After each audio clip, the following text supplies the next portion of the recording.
الحمد للہ وحدہ والصلاة والسلام علی من لا نبی بعدہ قال اللہ تبارک و تعالی فی القرآن المجید والفرقان الحمید اولئک کتب فی قلوبہم الایمان قال رسول اللہ صلی اللہ علیہ وسلم اصحابی کالنجوم فبأیہم اقتدیتم اہتدیتم او کما قال علیہ الصلاۃ والسلام۔ تمام ہی ناظرین کرام کو السلام علیکم ورحمۃ اللہ وبرکاتہ۔ ناظرین کرام، یکم محرم الحرام تاریخ اسلام میں ایک عظیم الشان تاریخ ہے کہ جس کو خلیفۃ المسلمین، امیر المؤمنین، امام العادلین سیدنا فاروق اعظم عمر بن خطاب رضی اللہ تعالی عنہ نے بذریعہ شہادت اپنے خالق حقیقی سے ملاقات کی، یعنی آپ نے شہادت کے ذریعے اس دنیا فانی سے پردہ فرمایا۔ سیدنا فاروق اعظم رضی اللہ تعالیٰ عنہ کے قبول اسلام کا ایک بہت ہی خوبصورت واقعہ ہے، وہ آپ کی خدمت میں پیش کرنے کی سعادت حاصل ہو رہی ہے۔ سیدنا فاروق اعظم رضی اللہ تعالیٰ عنہ 39 مردوں کے بعد دامن اسلام سے وابستہ ہوئے آپ 40ویں مسلمان ہیں۔ آپ سے پہلے آپ کی بہن حضرت فاطمہ بنت خطاب اور آپ کے بہنوئی حضرت سعید بن زید رضی اللہ تعالی عنہما اور آپ کے خاندان کے ایک اور فرد جناب حضرت نعیم بن عبداللہ رضی اللہ تعالی عنہ نے بھی اسلام کو قبول کر لیا تھا، لیکن ان تمام نے ابھی اپنے اسلام کو اپنے خاندان والوں سے چھپایا ہوا تھا۔ ایک مرتبہ جناب سیدنا فاروق اعظم رضی اللہ تعالی عنہ برہنہ تلوار لیے دار ارقم کی جانب جا رہے تھے۔ حضرت نعیم بن عبداللہ رضی اللہ تعالی عنہ نے راستے میں روکا اور فرمایا، اے عمر، کس جانب کا ارادہ ہے؟ کیا ارادہ ہے؟ کس جانب جا رہے ہو؟ تو حضرت فاروق اعظم رضی اللہ تعالی عنہ بولے کہ میں معاذ اللہ محمد عربی صلی اللہ علیہ وسلم کو شہید کرنے جا رہا ہوں۔ حضرت نعیم بن عبداللہ نے فرمایا کہ اے عمر، تم انہیں شہید کرنے جا رہے ہو؟ اگر تم نے انہیں کچھ کہا تو ان کے چاہنے والے، ان کے خاندان والے تمہیں زندہ نہیں چھوڑیں گے، تمہیں بھی ختم کر دیں گے، اور سب سے پہلے تو تم اپنے گھر جاؤ اور اپنے گھر والوں کی خبر لو۔ تمہاری بہن فاطمہ بنت خطاب اور تمہارے بہنوئی سعید بن زید نے بھی شریعت محمدی کو اختیار کر لیا ہے، دامن اسلام سے وابستہ ہو چکے ہیں۔ جناب سیدنا فاروق اعظم رضی اللہ تعالی عنہ ابھی حالت کفر میں تھے،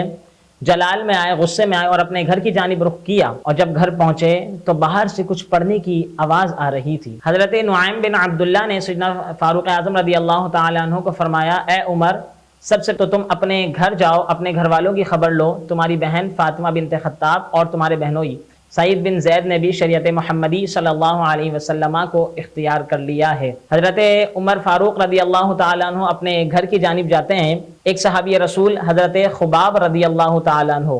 آپ کی بہن کے گھر میں آپ کی بہن اور بہنوئی کو قرآن عظیم کی تعلیم دے رہے تھے۔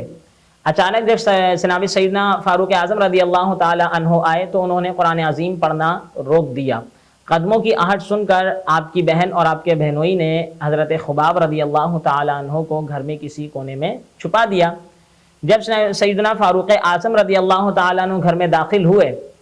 تو بہن سے کہنے لگے کہ اے فاطمہ، تم لوگ ابھی کیا پڑھ رہے تھے؟ حضرت فاطمہ نے فرمایا، ہم تو کچھ نہیں پڑھ رہے تھے۔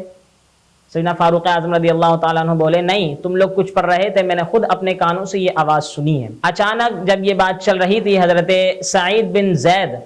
جو کہ آپ کے بہنوئی ہیں، سیدنا فاروق اعظم رضی اللہ تعالیٰ عنہ نے انہیں مارا،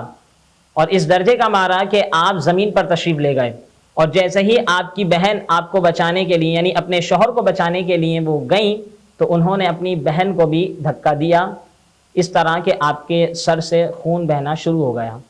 اسی اثناء میں آپ کے بہنوئی حضرت سعید بن زید رضی اللہ تعالیٰ عنہ جلال میں کھڑے ہوئے اور کہتے ہیں کہ ہاں، ہم نے دین محمدی کو قبول کر لیا ہے، دامن اسلام سے وابستہ ہو چکے ہیں۔ اب یہ والا جو معاملہ تھا کہ اتنے جلال میں آپ کے بہنوئی کا آنا، سیدنا فاروق اعظم رضی اللہ تعالیٰ عنہ کے دل پر یہ بڑا اثر انداز ہوا۔ آپ اپنی بہن کو دیکھ کر، اپنی بہن کی حالت کو دیکھ کر اور بہنوئی کو دیکھ کر آپ کو عار محسوس ہوئی، تو اس وقت جناب سیدنا فاروق اعظم رضی اللہ تعالیٰ عنہ نے فرمایا، تم جو ابھی پڑھ رہے تھے وہ مجھے دو، میں بھی وہ پڑھ کر تمہیں واپسی دے دوں گا۔ آپ کی بہن فاطمہ بنت خطاب رضی اللہ تعالیٰ عنہ نے فرمایا کہ یہ کسی ناپاک شخص کو نہیں دیا جاتا، آپ کو جانا پڑے گا، سب سے پہلے آپ غسل کر کے آئیں، پھر یہ ہم آپ کو دیں گے تاکہ آپ اس کو پڑھ سکیں۔ جناب سیدنا فاروق اعظم رضی اللہ تعالی عنہ جاتے ہیں، غسل کر کر آتے ہیں، لیکن پھر بھی حضرت فاطمہ آپ کو وہ مصحف دیتی نہیں ہیں، بلکہ خود ہی اپنے ہاتھ میں رکھ کر ان صحیفوں کو پڑھتی ہیں، اور جب سورہ طٰہٰ کی آیت نمبر 14 کی تلاوت کی، اننی انا اللہ لا الہ الا انا فاعبدونی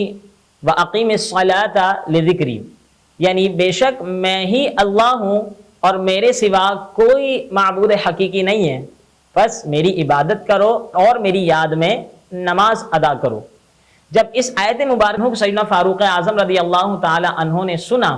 تو اچانک آپ کے دل پر رقت طاری ہوئی، آنکھوں سے آنسو جاری ہونا شروع ہوئے۔ آپ اپنی زبان حال سے یہ کہنے لگے کہ کیا ہی خوبصورت کلام ہے، اور جس کا کلام ہے اس کی کیا بات ہے۔ جناب سیدنا فاروق اعظم رضی اللہ تعالی عنہ بے ساختہ پکار اٹھے، اشہد ان لا الہ الا اللہ وحدہ لا شریک لہ واشہد ان محمدا عبدہ ورسولہ۔ حضرت خباب رضی اللہ تعالی عنہ جو آپ کے گھر میں چھپے ہوئے تھے، اچانک آپ کی یہ گواہی سن کر آپ باہر آئے اور کہتے ہیں میرے آقا علیہ الصلوۃ والسلام کی کیا شان ہے، اے عمر، کل ہی میں نے اپنے محبوب کریم علیہ الصلوۃ والسلام سے یہ دعا سنی تھی کہ اللہم اعز الاسلام بعمر بن الخطاب خاصہ، کہ اے اللہ اسلام کو عمر بن خطاب کے ذریعے عزت عطا فرما۔ میرے آقا علیہ الصلوۃ والسلام کی یہ دعا قبول ہوئی اور آج تم دائرہ اسلام میں داخل ہو چکے ہو۔ ناظرین کرام، سرکار علیہ الصلوۃ والسلام کی اس دعا سے جناب سیدنا فاروق اعظم رضی اللہ تعالی عنہ کا مقام اور مرتبے کا پتہ چلتا ہے۔